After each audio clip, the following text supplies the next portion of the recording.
श्री स्वामी समर्थ. स्वामी तिन्ही जगाचा आई विना भिकारी. लहानपणापासून आपण हे ऐकतच आहोत. ज्या बाळांना आई नसते त्या बाळांना त्यांची खरोखरच किंमत असते, पण ज्या मुलांना आई असते त्यांची किंमत ते करत नाहीत. म्हणजेच आई ही साधी भोळी असते. ती फक्त आपल्या बाळाचं पोट कसं भरेल किंवा आपल्या बाळाचं भलं कसं होईल एवढंच बघत असते. पण काही लोकांना त्यांचं हे वागणं अजिबात आवडत नाही. आईचं एखाद्या बाळाबद्दल जास्त प्रोटेक्टिव्ह असणं हे देखील इरिटेट व्हायला लागतं. त्या आईचा आत्मा किती तळमळतो त्या मुलासाठी हे त्याला समजत नाही. पण वेळ आली की मात्र सर्व काही समजून जातं. प्रथमेश हा देखील आपल्या आई वडिलांवर खूप प्रेम करायचा, पण त्याने ते प्रेम त्यांच्यासमोर कधीही व्यक्त केलं नाही. प्रथमेश हा खाण्यापिण्याचा भरपूर शौकीन होता.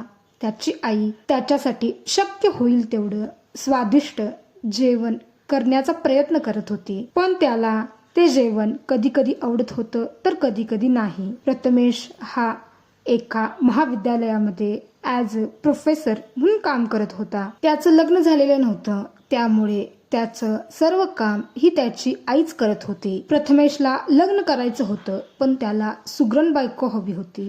पण त्याला हवी असणारी बायको काही त्याला मिळत नव्हती. प्रथमेशच्या घरचे हे स्वामी भक्त होते. प्रथमेश देखील स्वामी भक्त होता. त्याच्या मनातून स्वामींसाठी एक अतर्क्य हाक येत होती. त्यामुळे त्याला स्वामी भक्ती केल्यामुळे एक वेगळाच परमानंद मिळत होता. पण त्याची एक चूक होती.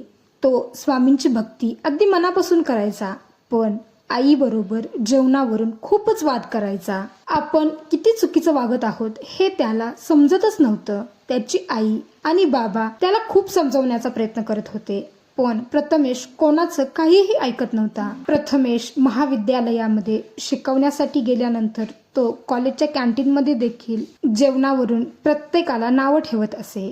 ती त्याची सवयी फारच विचित्र होती. प्रथमेशच्या या वागण्याला कॅन्टीनमधले सर्वच स्टाफ कंटाळा होता, पण प्रथमेश हा अत्यंत चांगला शिक्षक असल्यामुळे त्याच्याबद्दल कोणीही काहीही बोलू शकत नव्हतं. प्रथमेशची आई देखील खूप चांगली जेवण बनवायची, पण त्याला ते जेवण आवडतच नसायचं. एके दिवशी प्रथमेश जेवायला बसतो. जेवायला बसल्यानंतर त्याची आई अगदी प्रेमाने त्याला जेवायला वाढते, पण त्याला ते जेवण तितकंसं आवडत नाही आणि तो त्याच्या आईला म्हणतो, आई हे कसलं ग जेवण, किती वर्ष झाली तुझ्या लग्नाला आणि तुला साधं जेवण करता येत नाही. मला कशा प्रकारचं जेवण आवडतं हे तुला चांगलंच माहिती आहे, मग हे सर्व का तू केलंस. त्यावर त्याची आई म्हणते, अरे असू दे, एखाद्या दिवशी चेंज म्हणून खाल्लं तर काय बिघडलं. त्यावर प्रथमेश मात्र खूपच रागावतो. प्रथमेशचा राग हा सगळ्यांनाच माहिती होता. त्याची आई त्याला म्हणते, तू थांब थोडा वेळ,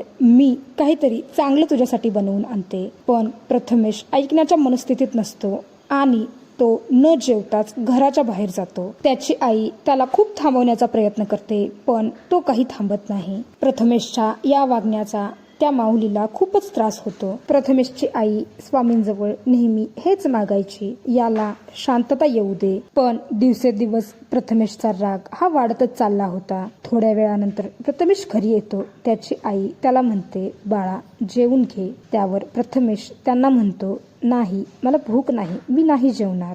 त्याच्या आईला खूपच दुःख होतं. इतक्यात त्यांच्या दारावरती एक बाबा येतात आणि ते प्रथमेशच्या आईला पाहून म्हणतात, मला भूक लागली आहे आणि काहीतरी खायला द्या. त्यावर प्रथमेशची आई त्या बाबांना घरामध्ये बोलवते आणि त्यांना जेवायला देते. ते बाबा सर्वप्रथम स्वामींची आराधना करतात, आपल्या आई वडिलांना आठवतात आणि मग जेवतात. जेवत असतानाच ते प्रथमेशच्या आईचं भरपूर कौतुक करतात, कारण त्यांना तो स्वयंपाक फारच आवडलेला असतो. ते बाबा असंही म्हणतात, हा असा स्वयंपाक माझी आई बनवत होती. आजचं हे जेवण जेवल्यानंतर मला माझ्या आईची आठवण झाली. त्यांचे डोळे पाणावतात. ते बाबा अगदी तृप्त होतात आणि प्रथमेशच्या आईला आशीर्वाद देखील देतात, तुमच्या मनातील सर्व इच्छा पूर्ण होत. हे सर्व बोलणं प्रथमेश आतून ऐकतच असतो. ते बाबा प्रथमेशच्या आईला म्हणतात, तुम्ही दिलेल्या जेवणामुळे मी अगदी पोटभर जेवलो. त्याचबरोबर मला हे जेवण जेवून माझ्या आईची आठवण झाली.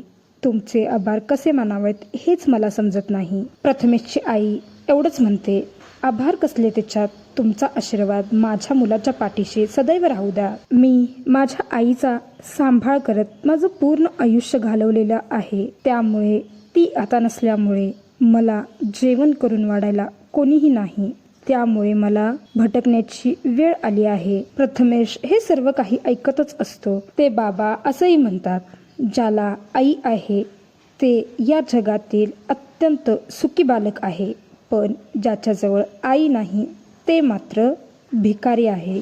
माझ्याजवळ सर्व काही आहे पण आई नाही. माझ्या घरामध्ये जेवण करण्यासाठी 2 कुक आहेत, पण आईच्या हाताची चव मात्र त्यांना नाही. त्यांनी कितीही चांगल्या डिश केल्या तरी देखील मला त्या अजिबात आवडत नाहीत. म्हणून मला ज्या वेळेस आईच्या हातचं खायची इच्छा होते त्यावेळेस मात्र मी कोणाच्या तरी घरी जाऊन जेवतो. आज मला तुमच्या घरी येण्याची इच्छा झाली म्हणून मी इथं आलो आहे. ते बाबा प्रथमेशच्या आईला विचारतात, तुम्हाला काही मुलं बाळ? तर त्यावर त्या उत्तर देतात, मला एकच मुलगा आहे प्रथमेश. तर त्यावर ते बाबा म्हणतात, तो या जगातील सर्वात नशीबवान मुलगा आहे. त्याला तुमच्यासारखी आई मिळाली. मी बऱ्याच ठिकाणी गेलो होतो जेवण मागण्यासाठी, पण मला कुणीही दिलं नाही. या घरात मात्र मी अगदी पूर्ण पोट भरेपर्यंत जेवलो. त्याबद्दल तुमचे धन्यवाद. प्रथमेशची आई त्यांना म्हणते, तुम्ही सारखे माझे आभार मानू नका, कारण आमच्या घरी येणारा प्रत्येक अतिथी हा जेवूनच जातो. प्रथमेश हे सर्व काही आतून ऐकतच असतो आणि आता मात्र त्याच्या मनाला खूप गोष्टी लागलेल्या असतात. त्याला सर्व काही आठवत असतं, कशा प्रकारे त्याने वेळोवेळी आपल्या आईचा जेवणावरून अपमान केला आहे. त्याचबरोबर सकाळीच आई आपल्याला जेव म्हणत असताना आपण तिचं न ऐकताच घराच्या बाहेर गेलो. या सर्व गोष्टीचा त्याला पश्चाताप होत असतो. प्रथमेश आतून तुटतो आणि स्वामींच्या समोर जाऊन नतमस्तक होतो. स्वामींना म्हणतो, स्वामी माझं चुकलं, मी माझ्या अहंकारामध्येच होतो. आज ते बाबा आले, त्यांनी माझे डोळे उघडले. मी कशा प्रकारे माझ्या आई बरोबर वागलो हे सर्व काही मला आता बोचत आहे. मी माझ्या आई वडिलांवर खूप जास्त प्रेम करतो, पण मी त्यांच्यासमोर ते कधीही व्यक्त करू शकलो नाही. त्याचबरोबर माझी आई जो स्वयंपाक करत होती त्याला देखील मी कधीही नावजलं नाही. पण आता मात्र माझे पूर्णपणे डोळे उघडलेले आहेत. इथून पुढे माझे आई वडिलांना दुःख होईल किंवा त्यांचं मन दुखवलं जाईल असं मी काहीही वागणार नाही. तुमच्यामुळे स्वामी कदाचित आज मला माझ्या आईची किंमत समजली. तो त्याच्या आईजवळ जातो, आईची माफी मागतो, खूप रडतो आणि आईला म्हणतो, आई तू आहेस म्हणून मी आहे, तू नसलीस तर माझं काय होईल याची जाणीव मला आता होत आहे. आधी मी अहंकारातच होतो, जसं की मला कुणाचीही गरज नाही. पण ते बाबा आले आणि मला आई तुझी किंमत समजली. त्यांच्याजवळ सर्व काही आहे पण त्यांच्याजवळ आई नाही. मला आज कळून चुकलं आहे, या जगातील सर्वात सुंदर गोष्ट म्हणजे आईच असते. स्वामी तिन्ही जगाचा आई विना भिकारी याची जाणीव ज्याला होते तोच खरा मनुष्य होतो. आई त्याची आई त्याला समजावते, म्हणते बाळा असू दे, चुका या मुलांकडूनच होत आणि आई आपल्या मुलांवर कधी रागवत नसते. प्रथमेश त्याच्या आईचा आशीर्वाद घेऊन बाहेर निघून जातो. संध्याकाळी जेवताना मात्र त्याची अजिबात कटकट नसते. ते पाहून त्याच्या बाबांना खूपच बरं वाटतं. त्याचे बाबा म्हणतात, आज जेवण असं कसं झालं आहे? त्यावर प्रथमेश त्यांच्या बाबांना समजावतो, बाबा माझं चुकलं, मला माफ करा. मी तुमचं आणि आईचं मन खूप दुखावलं आहे, पण इथून पुढं अशी चूक मी नाही करणार. माझ्यासाठी सगळ्यात मौल्यवान वस्तू म्हणजे माझे आई, बाबा आणि माझे स्वामी आहेत. त्याची आई त्याला म्हणते, स्वामी तुझ्या सदैव पाठीशी राहोत हीच माझी इच्छा आहे.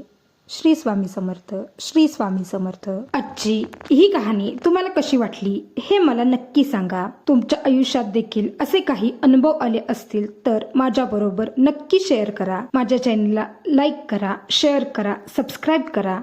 धन्यवाद.